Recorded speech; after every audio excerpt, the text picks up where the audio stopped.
Hej alle sammen og velkommen til. Det er NoGunz her igen, ja. Og ja, jeg har lige siddet og livestreamet på Twitch. Bare så at gå ind og finde mig derinde selvfølgelig. Det er alle mine livestream til at være fremover hver torsdag cirka, og måske senere også en anden dag også lige meget på det. Men ja,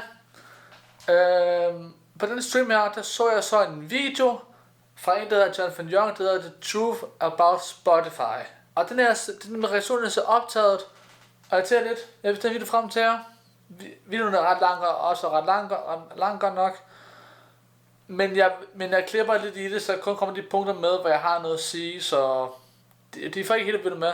Men selvfølgelig, der er en link i beskrivelsen til originale video.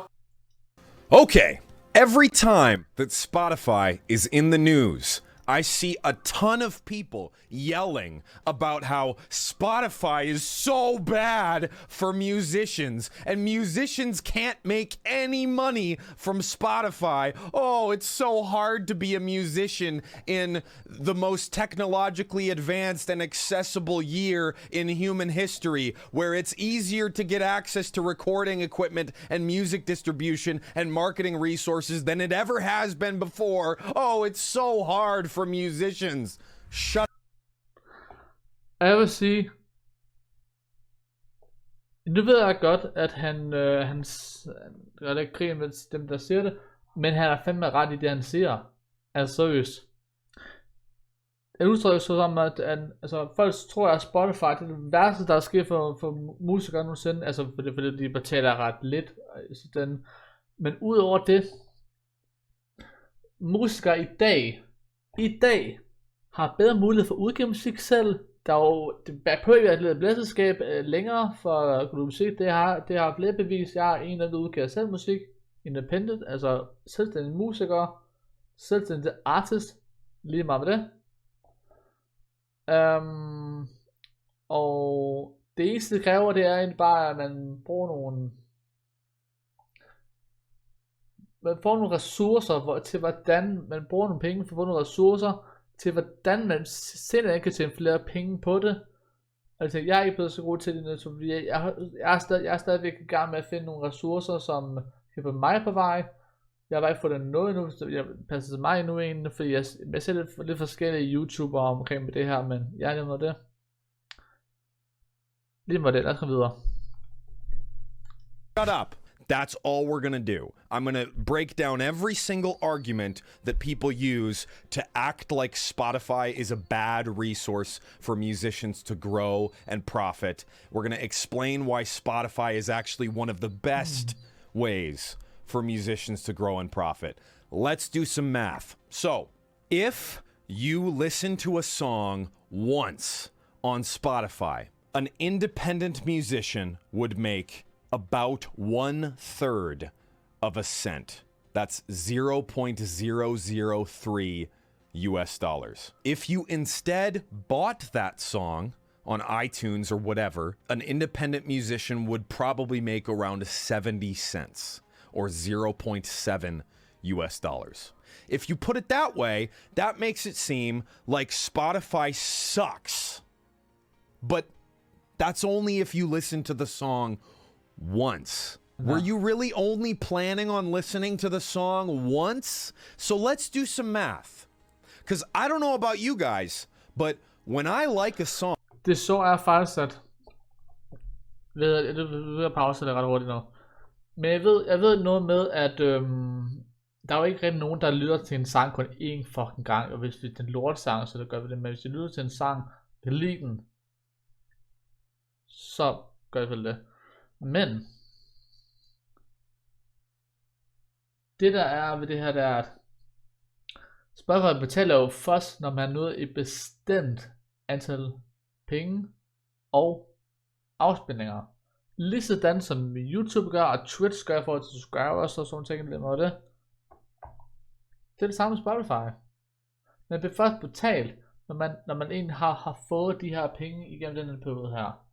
Så Twitch lidt mere, ja, lige med det, lad os komme i gang. Have song like if I discover a new band, usually on Spotify, but we'll get to that later. If I discover a new band on Spotify, I'll put their albums on repeat for months because I love them so much.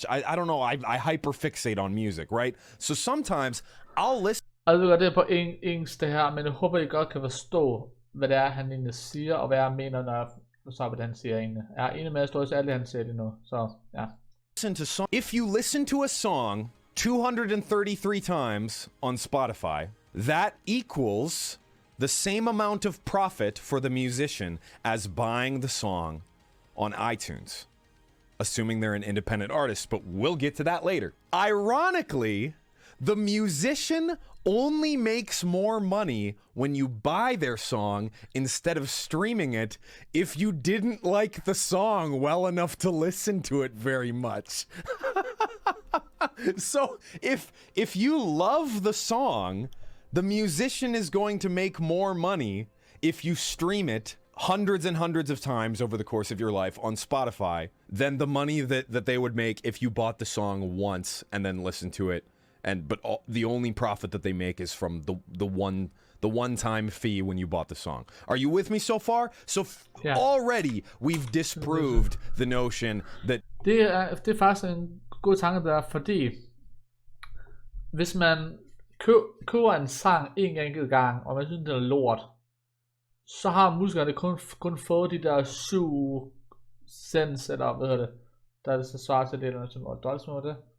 Hvor mange $7 lige må det. Men hvor hvis man lytter til sangen flere 100 gange, så tjener musikerne faktisk mere, at man lytter til den på Spotify, hvis man køber den på iTunes eller Google Play Store, eller hvad det hedder nu. Jeg ved, hvad jeg mener. And people say, well, you should buy their vinyl. You should buy their vinyl. Oh, I hit the wrong button. You should buy their vinyl. And what those people aren't telling you is that manufacturing vinyl is incredibly expensive, and manufacturing vinyl is a little bit of a health hazard.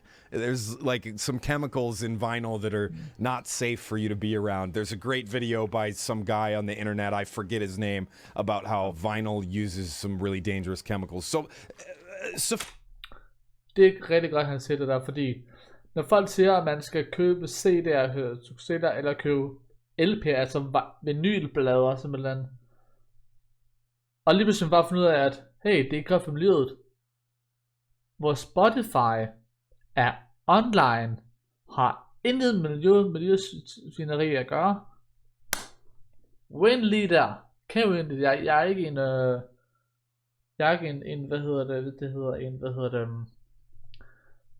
en klimaaktivist, men jeg kan forstå nogle tingene. So, in fact, it costs thousands of dollars. In this economy, it costs thousands and thousands of dollars, and your neighborhood starving artist doesn't have that kind of money. Jeg synes, det er så finansielt, fordi altså, hvad vil sige, flere musikere taber faktisk mere på at se, at producere vinyler og CD'er, end det er end de gør for at opleve Spotify. Lige præcis. Spotify er ikke dårligt for musikere og musikbranchen. Det er faktisk det bedste, der er sket for musikere, især den independent. Is that Spotify is removing the gatekeepers from the music industry by allowing independent musicians to have marketing power through the virality of their Spotify following and the discovery algorithms on Spotify. Præcis, og det fede er, at der er også noget, der hedder Spotify for artist, hvor artister, eller for en musikbranchen, eller musikere, selv musikere, og deres manager, og hvad nu gør, kan komme ind og egentlig finde ud af, hvordan man gør de her ting bedst muligt. Det er en god program, der ikke koster penge. Det er ikke som man skal bare aflyse Spotify, så har man adgang til den. Bum, så er det fint. Og det gratis adgang til masser af ressourcer, alle de ting, der synes er pissefedt, så lad os videre. Which means that musicians no longer have to spend exorbitant old world 1980s record label marketing budgets. Musicians don't lige præcis. Bare lige præcis. Have to pay $50,000 per song anymore to get discovered. There are lots of people who traditionally would take a huge cut. One person takes 15%. Well, you know, music distributor takes 15%. Publisher takes 15%. Manager takes 15%. Record label takes 60%. You know, all these people are taking a cut of your profit. And then that makes it look like these famous people are making 1/100th of a cent per song on Spotify, but their song got famous on someone else's money that was loaned to them. They didn't even write half of their song. The producer owns 10% of the song. The record label owns 60% of the song. The management gets 15% of the song. The agent gets whatever, you know. I don't know all the details, but the point is that for independent musicians like myself, Spotify is not only the most consistent way for us to make money without needing to let these gatekeepers and middlemen take, you know, 10%, 15%, 50% of all of our profit. Spotify is a step in the right direction to a more sustainable music industry, a more decentralized music industry, a music industry with less gatekeepers, a music industry that's more accessible to kids with a dream that aren't marketable in the eyes of record label executives. Ja, folkens, det var så det.